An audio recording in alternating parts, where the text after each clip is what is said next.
1절 시편 63편 1절로 11절 말씀 함께 봉독합니다. 하나님이여 주는 나의 하나님이시라. 내가 간절히 주를 찾되 물이 없어 마르고 황폐한 땅에서 내 영혼이 주를 갈망하며 내 육체가 주를 앙모하나이다.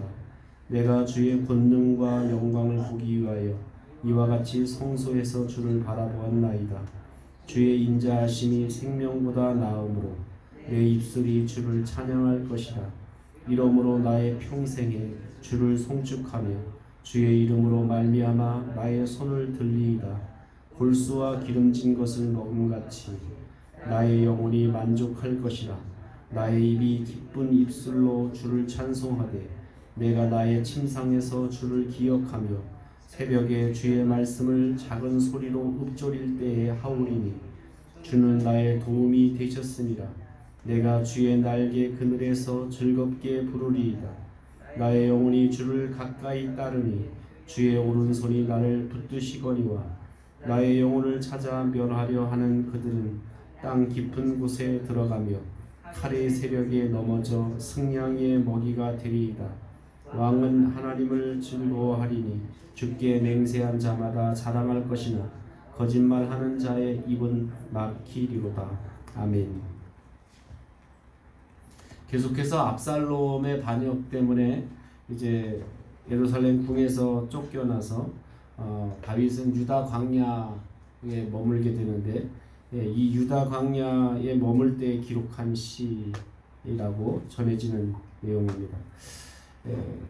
광야라는 곳은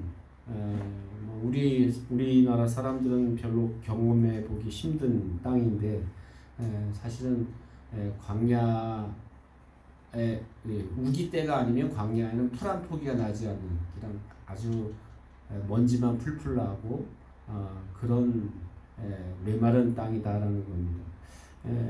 이 광야에서 제일 여러 가지 모든 것이 없는 곳이 광야지만, 이 광야에서 제일 없는 것, 꼭 필요한 건 뭘까요? 물이다라는 거죠.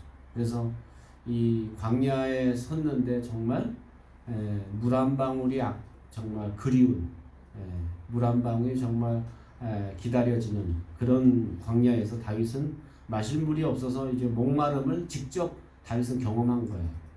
왕궁에 있을 때는 물에 주림이 없었는데 이 광야에 나가고 보니까 물 한 방울이 정말 그리운 그런 곳에서 목마름을 경험했다라는 겁니다. 이런 목마름을 경험하면서 1절에 그런 고백이 나오는 거예요. 하나님이여 주는 나의 하나님이시라. 내가 간절히 주를 찾되 물이 없어 마르고 황폐한 땅에서 내 영혼이 주를 갈망하며 내 육체가 주를 앙망하나이다. 내가 이 광야에서 황폐한 땅에서 물을 찾는 것과 같이 내가 그렇게 주님을 찾습니다. 내가 그렇게 주님께 목마릅니다. 내가 정말 주님이 그립습니다. 이런 고백을 드리고 있습니다. 다윗이 그토록 하나님을 찾는 것은 하나님을 만나보지 못했던 사람이라면 어려움을 당해도 하나님 찾을 리가 없어요. 그런데 평소에 하나님을 만났던 사람은 이 하나님을 찾지 못한 이런 곳에 떨어지면 하나님을 더 간절히 사모하게 된다는 거죠. 우리가 그런 얘기 하잖아요. 고기 먹어본 사람이 고기 맛을 아는 것처럼 이 다윗은 하나님을 만나는 맛을 알았던 사람이에요. 그래서 2절 말씀 보면 내가 주의 권능과 영광을 보기 위하여 이와 같이 성소에서 주를 바라보았나이다. 내가 성소에 있을 때, 내가 예루살렘 성전에 있을 때, 그럴 때 내가 하나님을 맛보았다라는 거예요. 주의 권능과 능력, 영광을 내가 맛보았다라는 겁니다. 그러니까 내가 그렇게 하나님을 맛보았던, 성소에 있을 때 그렇게 하나님의 영광과 권능을 맛보았던, 그러니까 이 이야기는 평소에 내가 예배할 때 하나님의 은혜를 내가 경험했기 때문에 지금 은혜가 메말라 있는 이 광야에 나오니까 정말 그때가 그 성소에서 하나님 만났던 그 은혜, 그 영광, 그것이 그립습니다. 그것을 내가 갈망합니다. 라고 이렇게 고백하게 된다라는 거죠. 다윗은 다시 예루살렘으로 돌아갈 것을 확신하고 있었기 때문에 그 성소에서 내가 하나님 찬양하기를 소망합니다. 그러면서 3절 보니까 주의 인자하심이 생명보다 나음으로 라고 이렇게 찬양합니다. 주의 인자하심이 생명보다 낫다. 이게 뭐 무슨 뜻일까요? 내 목숨 부지하는 것보다 더 중요한 게 뭐냐면 주님의 인자하심을 내가 받는 것이다. 주의 인자하심 내 생명보다 더 나, 내 목숨보다 더 중요한 게 뭐냐면 주님의 인자하심을. 거꾸로 말하면 주님의 인자하심이 없을 바에는 차라리 사는 것보다 죽는 게 더 낫다라는, 생명보다 더 낫다라는 얘기는 이 사람에게 생명을 가장 소중히 여기잖아요. 마지막 결국은 뭐 돈도 좋고 뭐도 좋고 다 좋지만 결국은 자기 생명이 없으면 아무 의미가 없는 것처럼 생명을 소중히 여기는데, 그런데 주님의 인자하심은 생명보다도 더 소중하다라는 것을 말하고 있다라는 거예요. 그리고 또 뭐라고 이야기합니까? 내가 이렇게 주님을 찬양하고 주님께 영광을 돌리는 것은 마치 진수성찬을 먹어서 먹는 것처럼 내 영혼이 배부르는 일이다. 5절 말씀 보면 골수에 기름진 것을 먹은 것 같이 나의 영혼이 만족할 것이다. 내가 이렇게 주님을 노래하고 주님을 찬양하고 주님을 예배하는 것은, 내가 생각해 보세요. 광야에서 무슨 진수성찬이 있겠어요?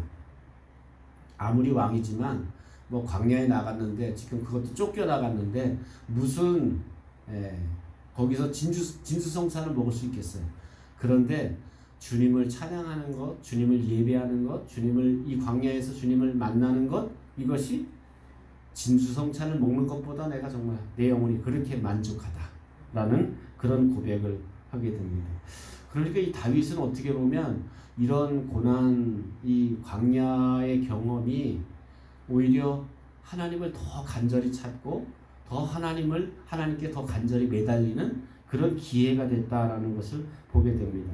뿐만 아니라 다윗은 그 왕궁을 떠나서 이제 예루살렘을 떠나서 지금 광야에 나가 있는데도 불구하고 그의 삶이 변하지 않는 모습을 보게 됩니다. 보통 우리가 예배당에 있을 때는 신앙의 모습이 있는데 예배당 떠나면 전혀 세상 사람 같이 사는 경우가 있잖아요. 그런데 다윗은 예배당에 있을 때나 예루살렘에 있을 때나 또 저 광야에 아주 척박한 땅에 가 있을 때나 그 삶이 변하지 않는다라는 겁니다. 그래서 6절 말씀 보면 내가 나의 침상에서 주를 기억하며 새벽에 주의 말씀을 작은 소리로 읊조릴 때 하오리니, 이 얘기가 무슨 얘기입니까? 침상에 일어나면 거기서 또 주님을 내가 기억하고 새벽에 내가 주님의 말씀을 읊조린다라는 얘기는 묵상하고, 그러니까 내가 이렇게 어느 곳에 있어도 내가 침상에서도 주님을 기억하고 새벽에 주님의 말씀을 내가 묵상하고 그런 삶을 산다라는 겁니다. 그리고 7절에도 보면 비록 지금 도망자 신세지만 내가 하나님의 도우심을 믿기 때문에 내가 주의 날개 아래서 내가 즐겁게 주님을 찬양합니다. 그러니까 이 왕궁에 있을 때나 예루살렘에 있을 때나 성전에 있을 때나 지금 광야에 나가 있을 때나 다윗의 삶은 신앙은 이렇게 연결되어 있다라는 거예요. 이게 어떻게 보면 신앙의 굉장히 중요한 영성이죠. 다윗의 영성이라는 건 이렇게 예배당에 있을 때만 영성이 충만한 게 아니라 세상에 나가 있어도 이게 뭐 다르지 않다라는 거예요. 오늘날 우리 크리스찬들의 삶이 이렇게 예배당에 있을 때나 내가 가정에 있을 때나 직장에 나갔을 때나 내 삶이 변화되지 않는다면 그게 올바른 영성이고 칭찬받을 만한 영성이다라는 겁니다. 다윗은 이렇게 하나님의 이름을 맹세하는 자들과 함께 최후의 승리가 될 것, 승리를 얻을 것을 기뻐하면서 하나님을 노래하고 있습니다. 그래서 11절 보면 왕은 하나님을 즐거워하리니 주께 맹세한 자마다 자랑할 것이나 거짓말하는 자의 거짓말은 입은 막히리라 라고 이렇게 고백하고 있습니다. 어쩌면 환난과 역경 속에서 다윗은 이 쫓겨난 광야에서도 하나님의 보호를 확신하였기 때문에 그곳에서도 하나님을 찬양하고 그곳에서도 하나님의 말씀을 묵상하고 감사의 생활을 할 수 있었다라는 겁니다.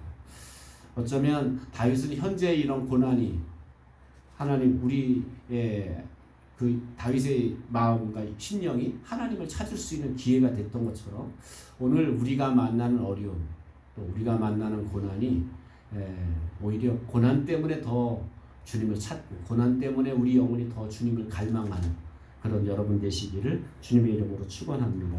기도하겠습니다.